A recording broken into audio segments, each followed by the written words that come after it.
something bad to us, we are going to do things to you that have never been done before.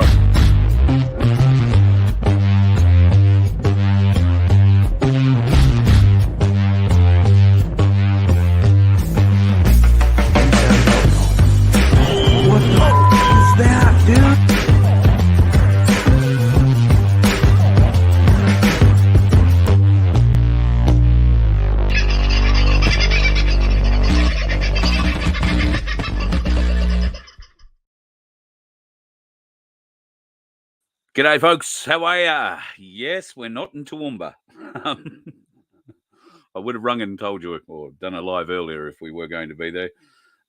Unfortunately, we had planned I was going to be the driver and take Cass over, and I would have done a bit of a show from over there. But unfortunately, Cass's young bloke, or one of Cass's young blokes, who plays for the Titans, was playing in last night's match, and in the last minute of the game, when the Titans had essentially won the game, they had the ball in their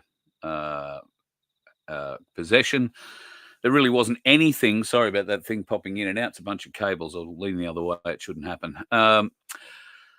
Apparently, I actually don't know what happens. I'm not sure that Cass knows what happened either, but he was carried off. So the end result being he has done himself, or had done to him, some sort of very serious pec injury. It's probably going to take the season to recover, but he's going to have surgery. And that surgery, it seems, is going to be tonight. So Cass only found out early this afternoon, I guess, that the surgery was an option for today. And she wants to be obviously close to him while he undergoes surgery or when he comes out. Her son Harley has been plagued by a bit of injury over the last few years, so I really feel for the young bloke. It's a horrible thing to have happen, and injury at any time is never good, and in any sense, I guess. But on the footy field, when it's your life, then it's never good, particularly when it means possibly at this stage it might mean he's out for the season. So at any rate, she wants to be close to him tonight. So unfortunately for the My Place Toowoomba-ites, where the meeting was going to be held tonight, Cass isn't there, but Michael from Ainslie is, Michael Engerman. So he'll be able to bring you up to date with everything that's going on there. I'm sorry. Don't know how I can. Maybe if I turn that light off, it might help. Michael Engerman is there, of course, from Ainsley Blue. Tonight he'll be able to bring you up to date with self-managed super funds, and of course everything to do with gold and silver. And isn't silver nice? I noticed in the chat, hello to Pete from Pinaroo, who's in there. He's just hired in a contractor to plough a field. I forget now. Hang on, did I mark the comment? I don't think I did mark the comment, but a field of some reasonable size. And hired a contractor with a big tractor and discs to do my paddock. 30 acres, deep disking. Did it in under 2 hours for 20 ounces of silver. So for those who may not be aware what 20 ounces of silver really translates to in the dollar terms at the moment, sort of between $800 and $900. Might even be just over $900 now. So not too shabby. Well done. 30 acres. That's probably just covering fuel for the poor bugger, let alone the 2 hours it took him. But hell, deep disking, 30 acres in 2 hours. That's pretty decent work. Pretty decent work. Hope you guys are well. Who was in the room first tonight? I want to say Daniel. How are you, mate? Hope you're going well. I did see you're suffering a few dickheads, not necessarily the ones on the road. Sorry, mate. Chin up. Keep going. Hey, Dusty and Jack's in. And g'day, Chaos. I think you guys were the first ones in tonight. So thank you to you all popping in. I think since then we've had Andrew and a few others join us. Hello, Michelle. Scotty T's in the house. We're all getting here. But surely, I'm sorry we haven't been having too much by way of regular transmission. That's been for a variety of reasons.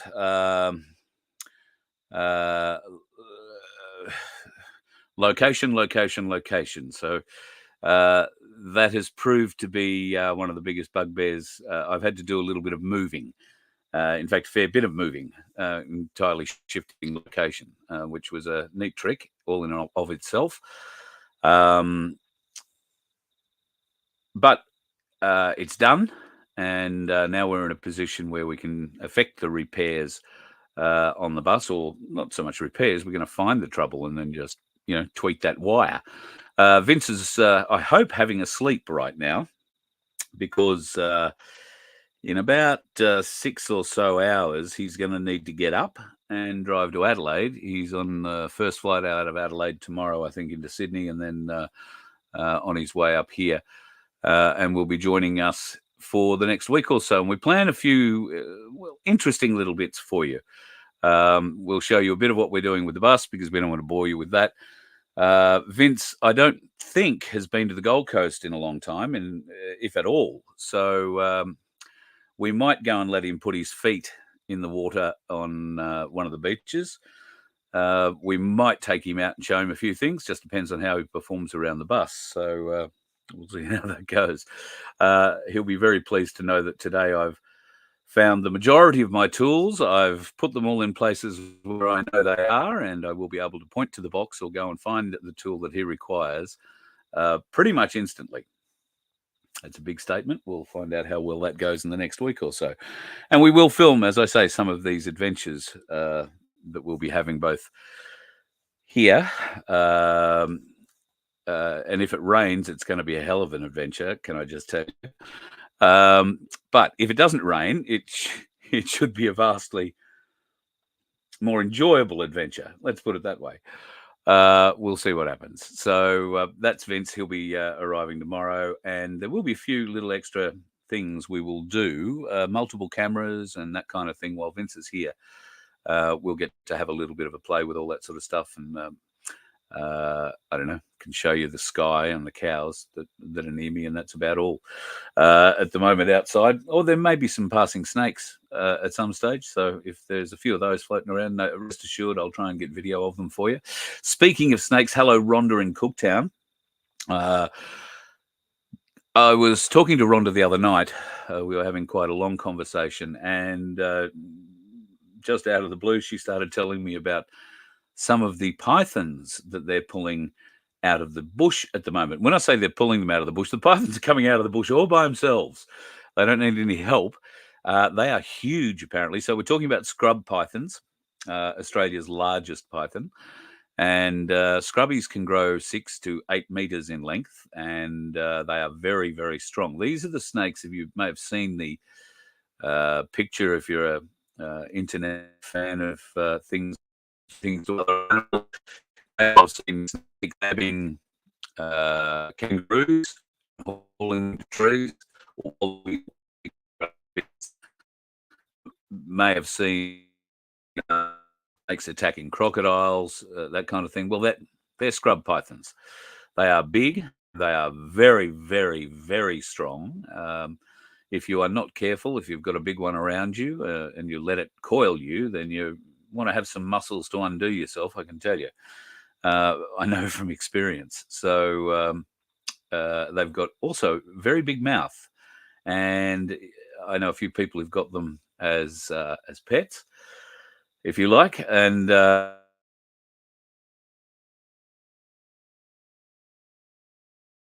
meters, well over 4 meters long, and they're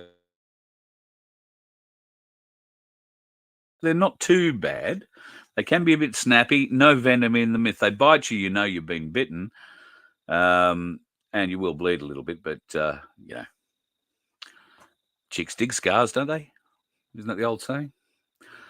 So the Australian Banking Association has come out today, very recently, and said cash is no longer king. And I thought, this is just such good bullshit, I've got to share it with you. More people are starting to shift towards digital payment methods. That's according to Anna Bligh, the former Queensland Premier and absolute cabal propagandist. The popularity of e-wallets and mobile devices is skyrocketing, and that's why the lack of cash. The ABA data does show the majority of Aussies are paying off their balances each month on their credit cards. In the past year, some people have expressed the concerns over a jump in credit card usage as the cost of living has gone, but people are paying off their credit cards and using their debit cards to pay the household bills. So relatively high interest levels or high levels of Australians paying off their credit card before interest accrues. In March, 45% of credit balances incurred interest, a drop of 1% year on year and a low of 51% figure recorded in 2022. Here's where it gets interesting, folks. The ABA research also found 43%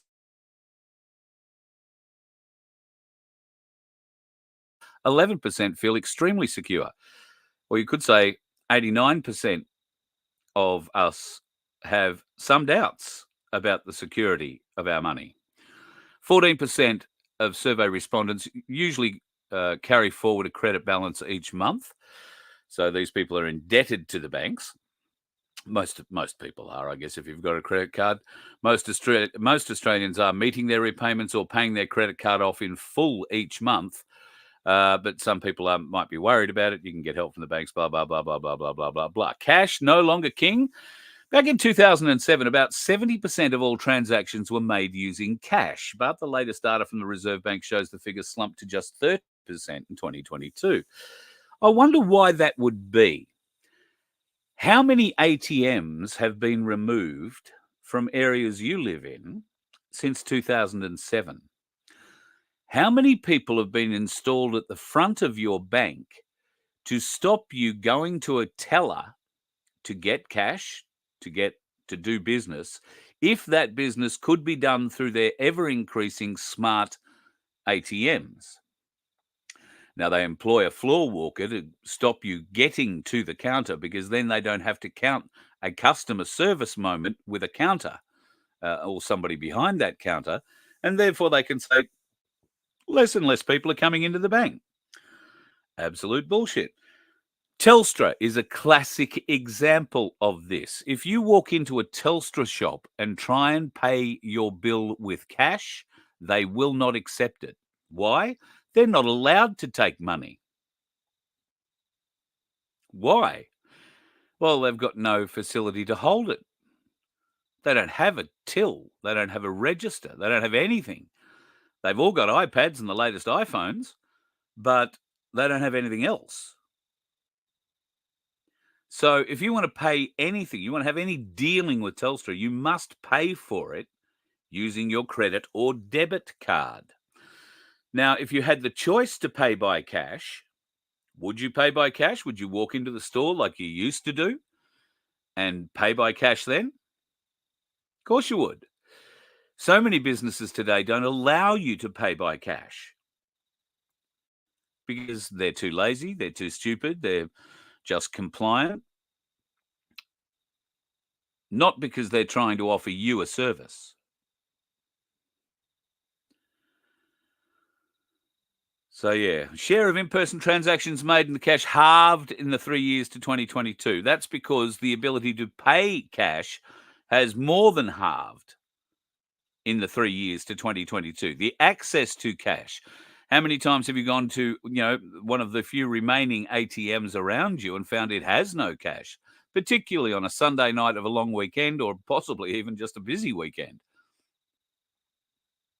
Cash is now used less than electronic methods for all transaction sizes. What Einstein figured that out? Of course. If you can't pay cash, don't and won't accept cash over the counter, you'll only accept credit or debit card payments. Well, of course, cash is going to be used less than electronic methods for transactions of all sizes. I know tap and go is easy to do, but we really shouldn't do it. We should be demanding they take cash, but Telstra will just say no. The Telstra shops won't accept your money, and they'll still disconnect your phone even though you've offered to pay it. in cash. If you are lucky enough to get a customer service operator that actually lives in Australia, they will tell you for 6 hours straight, if they can, that the only way to pay is by using a bit of plastic.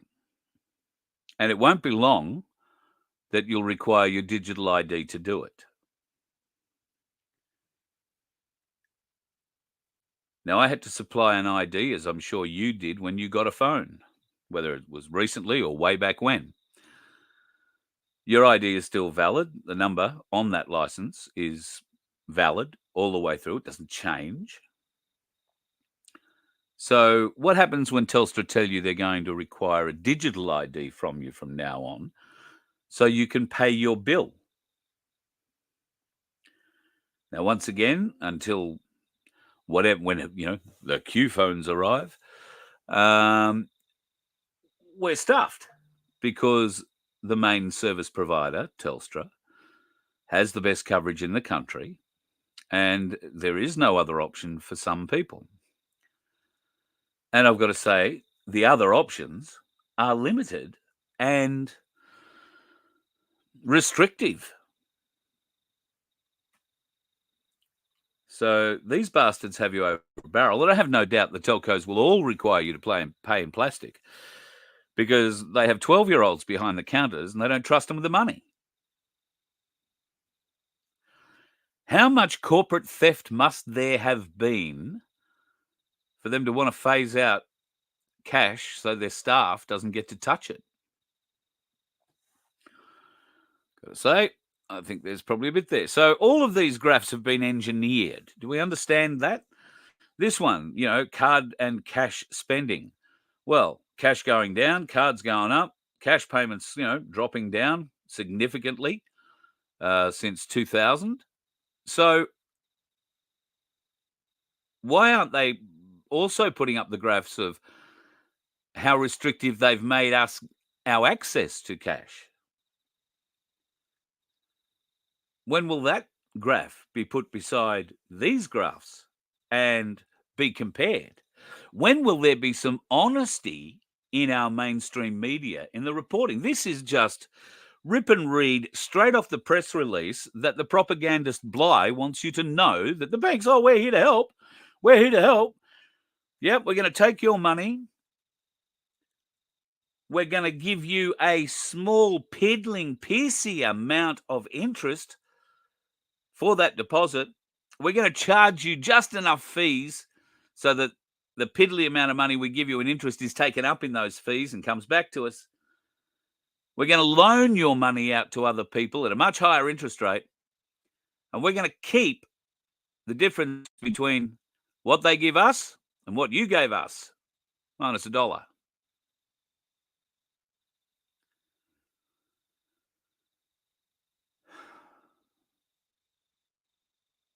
Get your money out of the banks.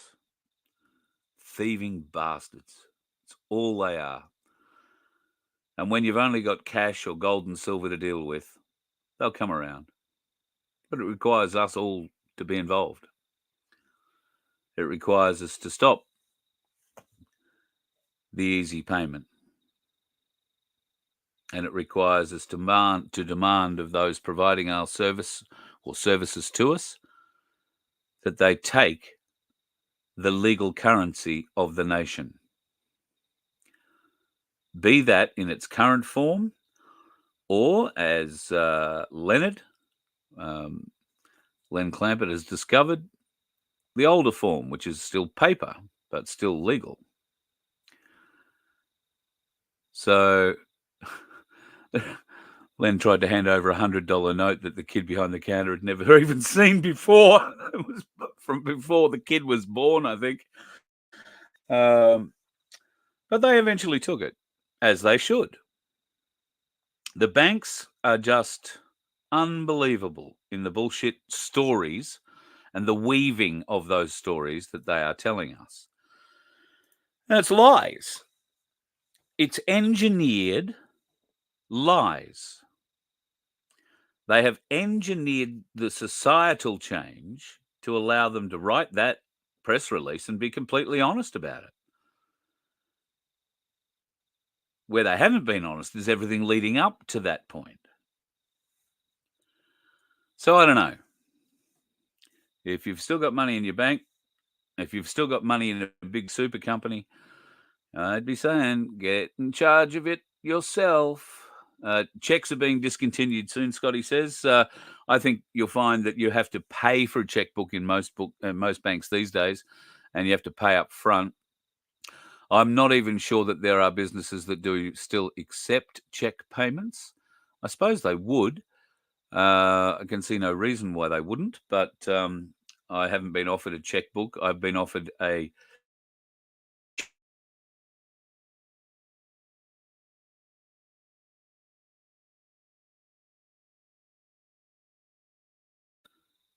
little bit of dropout. I'm sort of expecting that when I set up, we sort of relocated a bit today, and when I set up Starlink, turns out some of the gum trees around here are very, very, very high and are limiting certain areas of the sky with access. And I did say I might get interrupted every 7 minutes. So if this is dropping in and out on a regular basis, let's see if it's about 7 minutes, and that'll be the reason why. I don't think where I am at the moment they would allow me to chop down any trees. I think the national parks people might say a word or three about that, but we will have a look tomorrow and see if I can't move it to a different spot, get a bit more line. Hello, Sunflower. Lovely to see you in.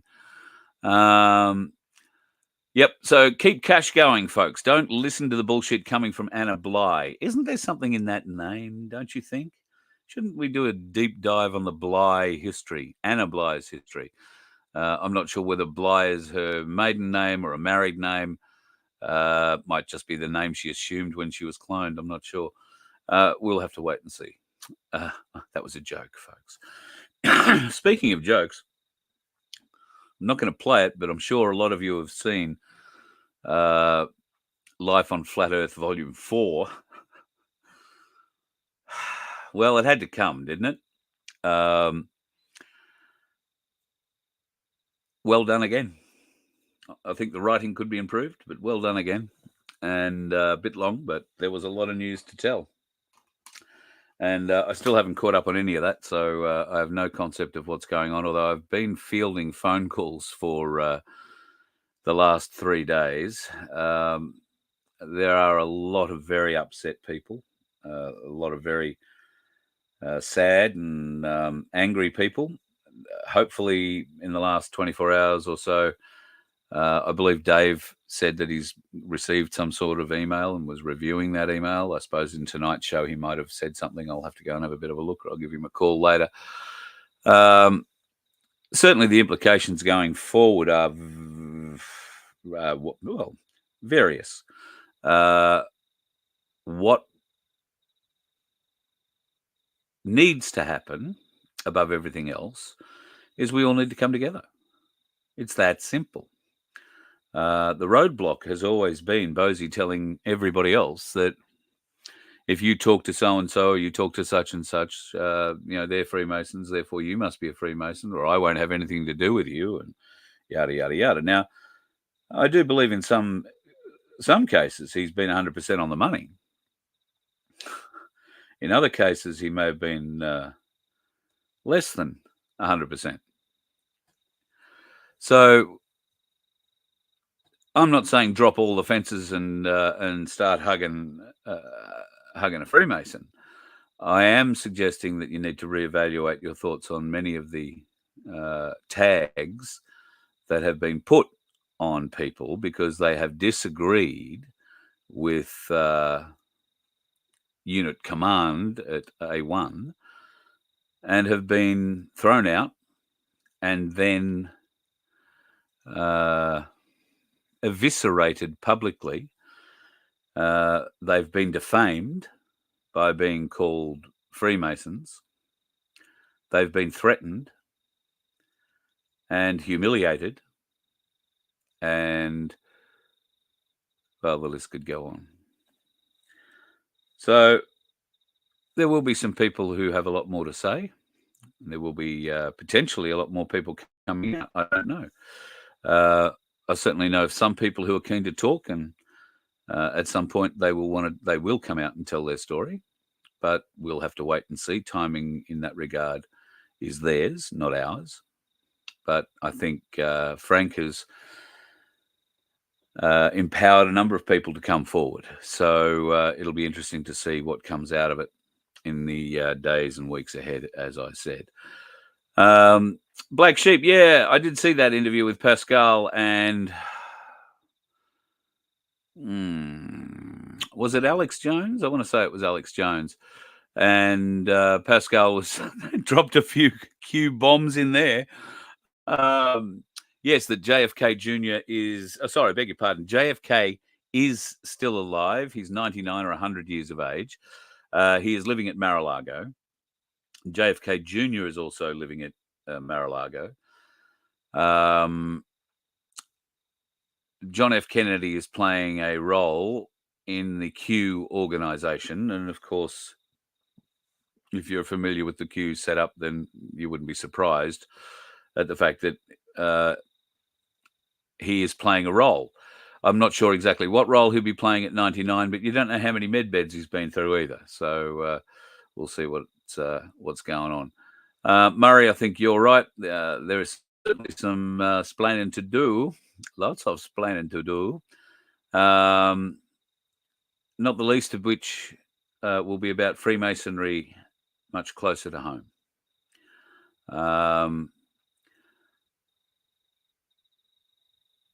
I'm just reading through a few of your chats there. Sunflower, I hope you and Rick are doing okay, darling. Things going well for you at your end, and looking forward to catching up with you and a few more folks up on the Sunshine Coast.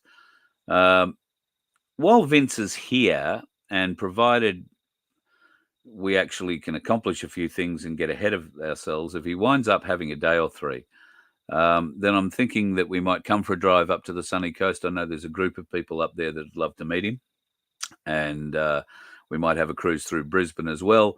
There are a couple of groups, My Place groups, who would love to see him, and My Place on the Gold Coast. So I'll have to catch up with Luke Hart and see whether or not there is a My Place meeting we might be able to pop into one night this week. So that should be pretty cool. Thank you, Zippy. Bring on the beds. At the truth, everybody could do with that. I can tell you, after the last few, the last week or so, my legs. I got to say, I think I'm losing a bit of weight. It's probably only water weight because I have sweated a swimming pool. I have been unloading and loading and reloading and unpacking and lifting and carrying and lifting and unloading and packing and walking uphill and down dale. For a while, I had some friends for goats. There are no goats around me now, but the goats were there for a reason, I found out. And my knees, talk about feel it. And the worst thing about it was I lost my LifeWave patches. I didn't lose them. I just had them in a bag safe. You know, that was the big part. Had them in a safe bag. Didn't know where the bag was. Couldn't even tell you the color of the bag, which bag it would be, in fact. So that has been a journey in and of itself. And then yesterday I had a bit of a win, and I thought, woohoo, I found them. I'll put them in my bag. I don't know what bag I thought I was putting them in, but it isn't this bag. I do have the energy. Let me get me here. I got the energy ones, which probably could have used, but not. And also carrying my KJ5, as I always do. So. Unless I managed to throw them in the other pocket, but I think I've emptied everything else out of here too. LifeWave, folks, if you are in pain in any way, shape, or form, give them a go. No, didn't throw it in this bag, it seems. They have seriously changed my life when it comes to pain management for my knees in particular, and I have an issue with some neck problems that I had a roller door, a rolled up roller door, pull out of the wall, the old bits that were screwed into the masonite, or it wasn't masonry, it was brick, pulled out, and one end of it dropped and landed dead square center of my head many years ago, and did a lot of damage to my upper neck and vertebra, and broke my coccyx and a few other bits and pieces. To that end, it means that sitting down for a long period of time has always been a pain in the ass, quite literally, and I cannot tilt my head up, or I can, but I shouldn't, because it gives me a headache that I can't get rid of for days, or without a very expensive trip to a chiropractor. I keep my tension, if and when I have it, in my neck, most laterally down here, up the side of my neck, like many of you. Sometimes that'll see me pulling my shoulder up to my ear, or I'll just be sitting in a weird way. Guess what I found? It's amazing what happens when you wear pants, clown pants, I call them, because they got these pockets all over the place. Just found one. So these are these are not your normal X39 patch. These are called Y-Age. Aeon. Aeon? A-E-O-N. Y patches. Now, there is a little bit of a difference. I haven't read up on what they are, but can I tell you, God, they work. My knees, as I say, have been giving me hell. When I finish this, which I will have to do very shortly, I'm going to slap one of those on, and I reckon within 20 minutes, half an hour, I will have relief. So it's only a bit of grinding and a bit of crunching. Today had a bit of a failure with the left knee. It didn't want to stay upright, but that happens occasionally. I'll get the thermoskin out later and warm it up. It'll be fine. But these patches make a difference for me in the pain levels and being able to, squat down, to kneel down. I haven't been able to squat for years, but that's because, it's very hard to balance. I don't carry my weight in my bum. I carry it on the other side and out the front. And it's very hard. You can overbalance when you squat down. I'm managing to do that really well and not having searing pain in the knees and all that. It takes the pain out of my shoulders. More particularly, it allows me to actually get in and, sort of de-stresses some of those muscles so that I can get in and break those up myself. Yeah, really useful. So, and much better for people who have other much more serious pain issues than mine. My mum's using now some of them for her arthritis and is finding a great use for them. There are some people I've handed patches out to and have had no benefit whatsoever. So for those folks, I'm very sorry. Don't know why, but these light patches are working for so many people, and I'm so grateful for the emails that I get and the occasional videos that I get from you guys who are using them, saying this is what I used to be like and this is what I'm like now. I would caution you that while you don't need to use them every day, don't do me. Don't get caught having none when you really think, oh, everything's fine. You don't put them on for a few days or a month, and then you discover you haven't got any when you really need them. So just be aware of that. Comfrey is amazing, Diane. In fact, I don't have it here near me where I can reach, but I have some Comfrey, a magnificent oil. And I believe next time I get back to Melbourne, I might be getting some more. But I've actually been using the Comfrey here on my elbow and just forward of my elbow. For some reason, I have been suffering a lot of pain in this area here. Almost like I've, got hit with a cricket ball. That's what it sort of felt like at times. At the moment, it's pretty good. I've been putting Comfrey oil on that now every day or every night. I don't know, for probably 3 or 4 days, for probably 5 or 6 days now. And it's improving every day. Magnificent stuff, Comfrey oil. And you can get it in all sorts of different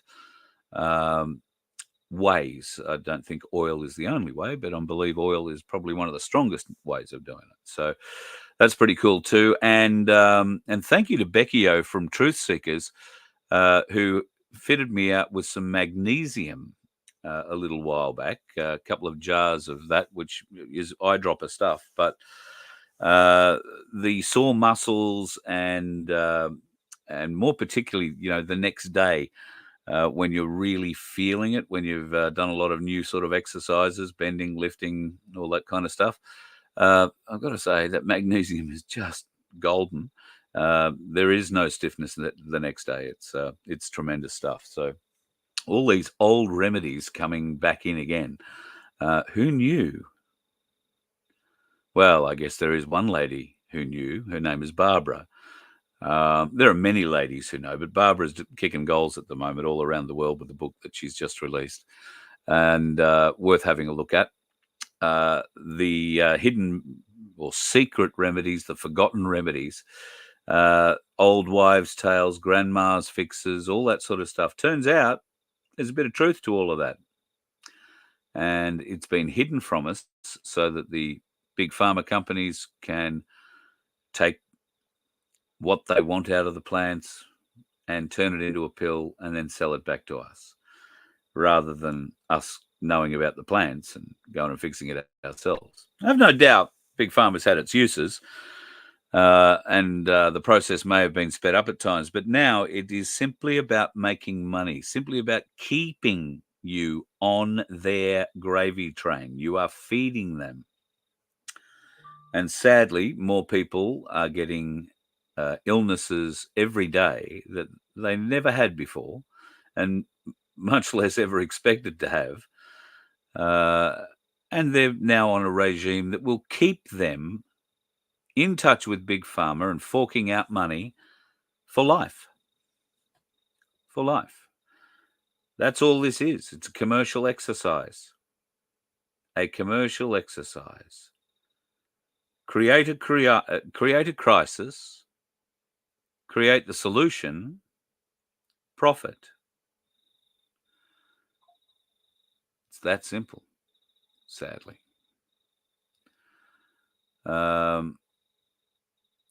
Yes, Greg Hunt did try to have alternative medicine banned, and I'm sure that there are still elements, particularly of the major parties, that would do exactly the same thing, fish and chips.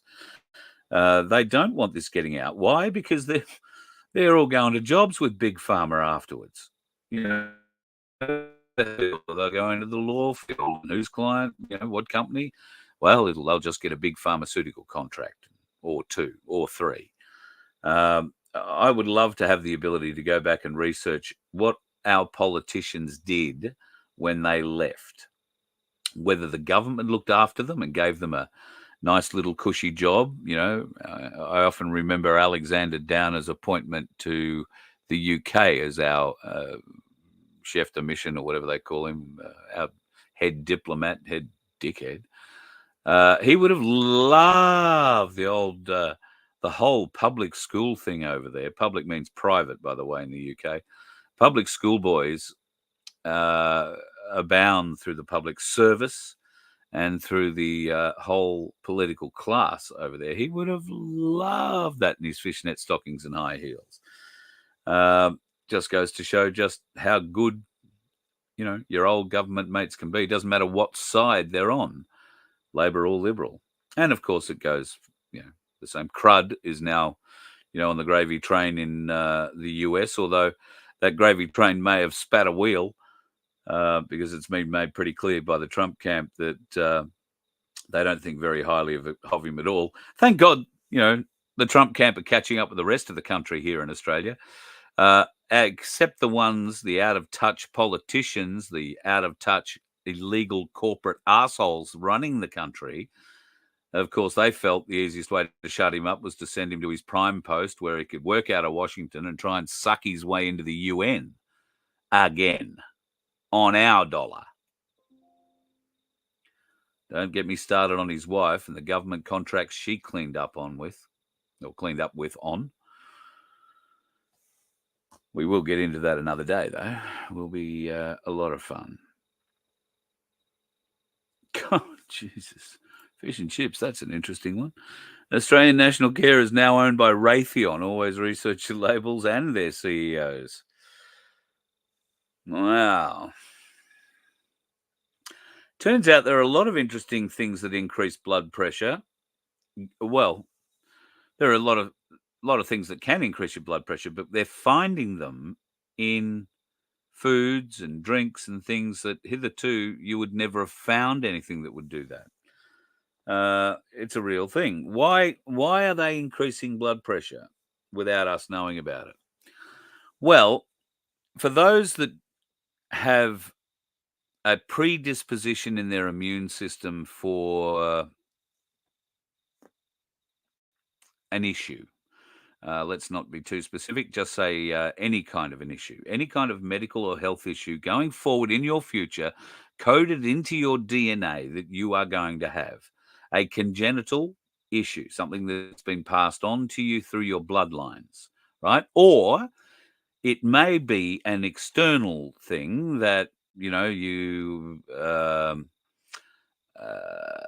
I don't know, smelt something you shouldn't have as a kid, and now if you smell that again, it'll kill you or do you great harm. You got a toxicity level somewhere as a kid, and now if you go near some bee stings, anaphylaxis, that kind of stuff. Now I've forgotten what the hell I was going to say.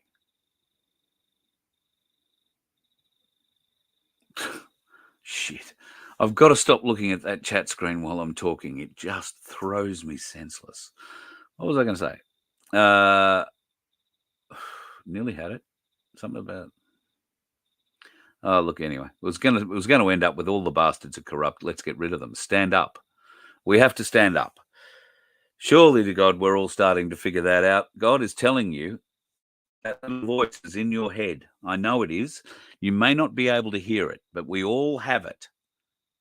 Just along with all the other loud chatter that comes through our mind. Part of being able to raise our vibration is being able to sort through that chatter and find the voices that matter. And depending on how many voices you take notice of, you divine the truth as best you can using your discernment. But in your heart, you will know God's voice when it speaks to you. And it is. It's always in here. It is always telling you where to go. And if you ask for help, it is given. I have had, in the last 3 or 4 days, I have had a battle with keys like you would not believe. Like you would not believe. I have a pile of keys that would make an old-time 1800s jailer envious. And certain keys have been disappearing. And obviously just at the time you need them. Now, I've learned a little bit about manifesting from Cass. And you give it up to the universe, you ask for assistance, and assistance will be forthcoming. Now, I give it up to the Creator, and the Creator does, well, that little voice does tell you. But it doesn't tell you where to find your key exactly. It might tell you to pick up that bag or move that or pick up this bit of rubbish or move that pair of shoes or move that battery box or shift the fridge. And you're focused on finding your keys. So today I spent time listening to whatever that little voice told me to do. And every time it told me to do something, I found what it was I was looking for. 3 times that was keys, but it's been done with other things. You've just got to be training yourself to listen for it. Okay? And it's not easy to begin with. I'm still learning. But I'm getting there. Little steps. And if you can learn this technique to help you find the stuff you put down 1 second and can't find it the next, once you master that, the next step is pretty bloody exciting because you can bring anything you want into your life. Anything at all. You just have to believe and give it up to the universe or the Creator and believe Don't sit back and wait for it to happen. You have to work towards your goal. No one is going to give you, least of all the Creator, is going to give you something for nothing. You've got to be able to put a bit of effort in. Otherwise, you will never appreciate it. I think that's in great part what society is missing today. The young folks today are given so much. In fact, not just the young. The government wants to make sure that people are hooked on the government tit, because when it gets turned off, it'll create a panic. But those people who are on it weren't generating income for the corporation. They were merely a cost. The time will come where they will cut those costs, and those folks are going to be left high and dry. Unless they've been smart, like we have, got a little bit of silver, got a little bit of gold, if you're lucky enough to have that, and you are preparing. It is coming, and depending on what you believe, who you believe, what is coming could be anything from a brilliant light show in the skies, like we're seeing at the moment in certain parts of Australia, and it certainly is a brilliant display in the skies. I see the mainstream media are calling it Aurora Australis and Aurora Borealis, the northern and the southern lights. But you might want to learn the difference between the normal, if you would like to say, southern aurora, and what happens to the Earth's magnetic field when the HARP installation is turned on. Now, HARP have been running an active experiment from the 8th of May. They ran till the 11th of May, and they have put a huge amount of energy into our magnetic ionosphere. So for those folks who are thinking, wow, how magnificent is all of that? It is not a sunspot that's been sent from the sun and doing all this. There has been some interruption to, well, particularly Wi-Fi, I've found. But I have a modem, a Telstra modem, which isn't working at the moment. It was working briefly today, and it wasn't working at all yesterday. It may start up again when I replug it later, but that was put down to electromagnetic interference. GPS has been a little bit funny for certain truck drivers, I believe, in particular. And emergency communications in or an HF frequency, a high band frequency, have been interrupted too. I haven't heard of any major issues on the ground with anybody else. Now, you wouldn't expect too many issues on the ground if we are putting the energy into our ionosphere ourselves rather than whatever supposedly come from the sun and the bursts of it. What we're seeing here is the residuals, and it has to do with the colors, folks. The Aurora Borealis and the Aurora Australis. I've seen the northern lights, and I've also been lucky enough to see the southern lights. They are green, always green, always. When you are seeing reds, pinks, and purples, you are seeing a different form of energy, and that's something that we've created, and it's been shot into the atmosphere.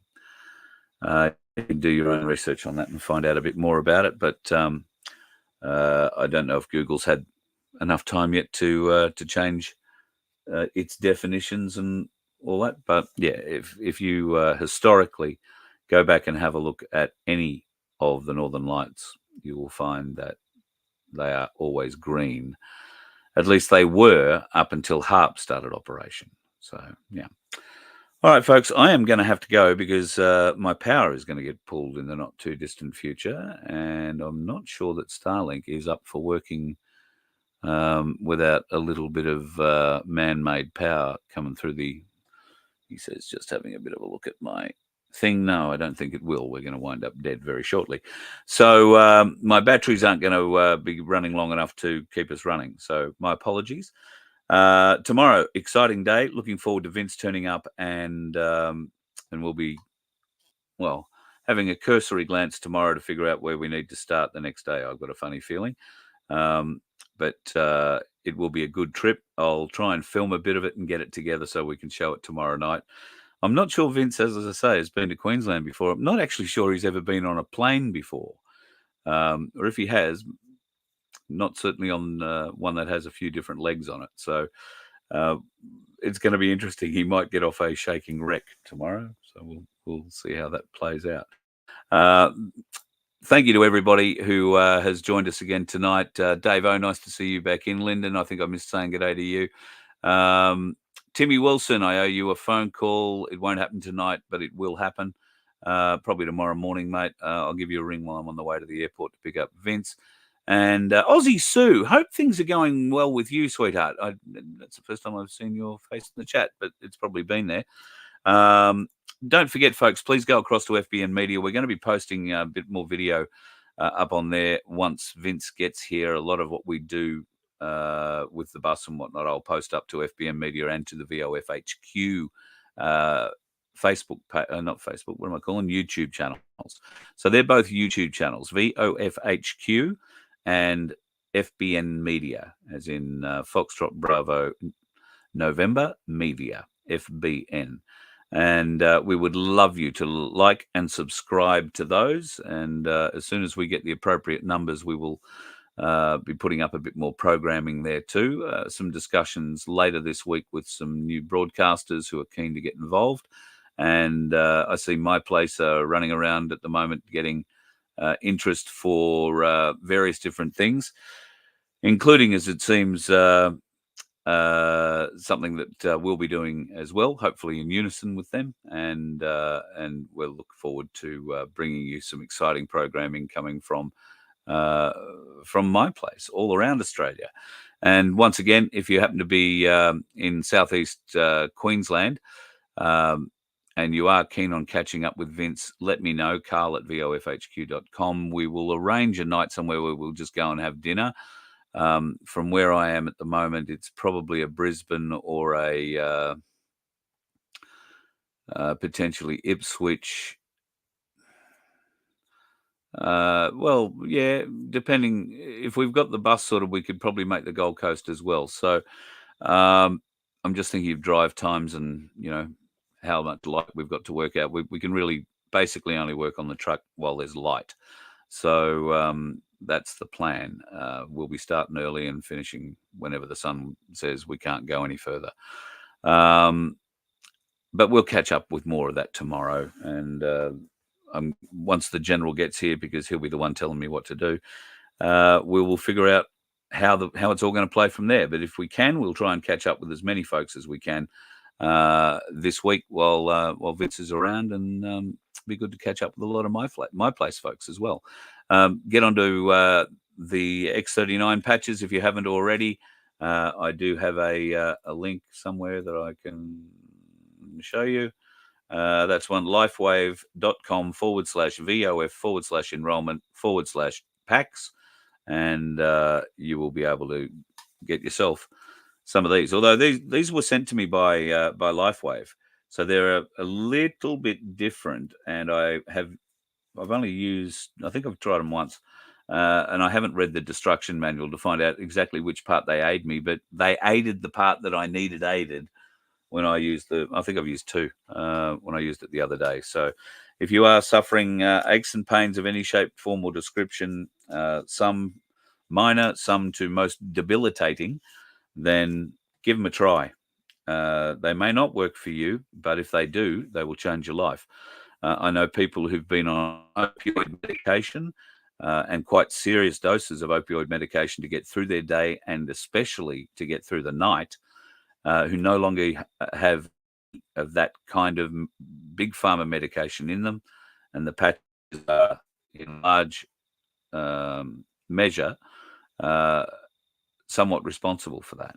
So whether you put the little bead under them and you put them in an acupressure point, or you put them on a chakra point, or you just put them on the bit that hurts, it works. This light patch technology is absolutely amazing. I can't commend it to you highly enough. Thank you, folks. Have yourself a bloody good night. There will be more shows tomorrow. There'll probably be live on the phone with None 2K when I pick Vince up. So we've got him going, oh, God, I'm here.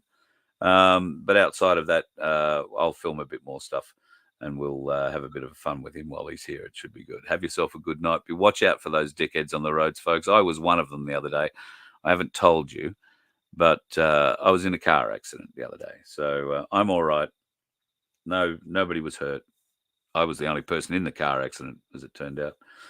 But 2 cars were involved. It's another story. I'm just not ready to tell it yet. Talk to you soon. You let one ant stand up to us, then they all might stand up. Those puny little ants outnumber us 100 to 1. And if they ever figure that out, there goes our way of life. It's not about food. It's about keeping those ants in line. That's why we're going back. Does anybody else want to stay? Let's ride!